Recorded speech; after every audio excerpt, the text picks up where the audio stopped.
പ്രായമെന്നേ പ്രേക്ഷക മനസ്സിൽ സ്ഥാനം നേടിയ നടനാണ് നിവിൻ പോളി. അഖിൽ സത്യം സംവിധാനം ചെയ്ത് ക്രിസ്മസ് റിലീസായി തിയേറ്ററിലെത്തിയ സർവ്വമായയിലൂടെ തൻ്റെ നഷ്ടപ്പെട്ട എൻ്റർടൈനർ സിംഹാസനം തിരിച്ചുപിടിക്കാനും നിവിൻ പോളിക്കായിരുന്നു.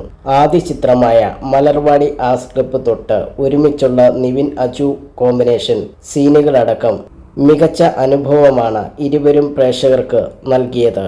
ഇൻഡസ്ട്രിക്ക് പുറത്തും തൻ്റെ സുഹൃത്ത് ബന്ധം കാത്തു സൂക്ഷിക്കുന്നതിൽ വീഴ്ച വരുത്താത്ത ആളാണ് നിവിൻ പോളി എന്ന് താരത്തെ അടുത്തറിയാവുന്നവർ നേരത്തെ പറഞ്ഞിരുന്നു.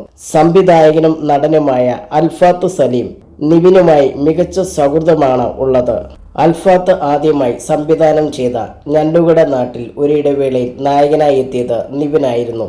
തിയേറ്ററിൽ മികച്ച വിജയം നേടുകയും നിവിൻ്റെ കരിയറിലെ മികച്ച ചിത്രങ്ങളിൽ ഒന്നായി മാറാനും ഈ ചിത്രത്തിന് കഴിഞ്ഞിരുന്നു.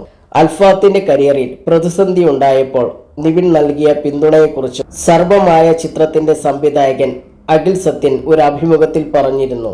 സംവിധായകനായ അൽഫാത്ത് സലീമിന്റെ ഓടും കുതിര ചാടും കുതിര തിയേറ്ററിൽ വേണ്ടത്ര വിജയം നേടാതെ പോയിരുന്നുവെന്നും ഈ സമയം അൽഫാത്തിനെ വിളിച്ച് നമുക്കടുത്ത പടം ചെയ്യണ്ടേ എന്ന് താരം ചോദിച്ചതായും അഖിൽ പറഞ്ഞു.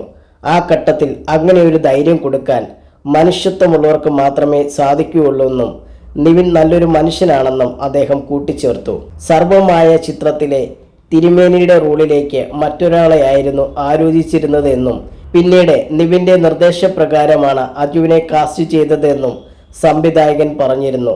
അജു വർഗീസ് തൻ്റെ കരിയറിൽ താരതമ്യേന മോശമായ സമയത്തിലൂടെ കടന്നു പോകുമ്പോഴാണ് സർവമായിലേക്ക് നിവിൻ താരത്തെ നിർദ്ദേശിച്ചതെന്ന കാര്യം പരിഗണിക്കുമ്പോഴാണ് ഫ്രണ്ട്ഷിപ്പിന് എത്രമാത്രം മൂല്യം കൊടുക്കുന്ന ആളാണ് നിവിൻ എന്ന് മനസ്സിലാക്കാൻ സാധിക്കുക.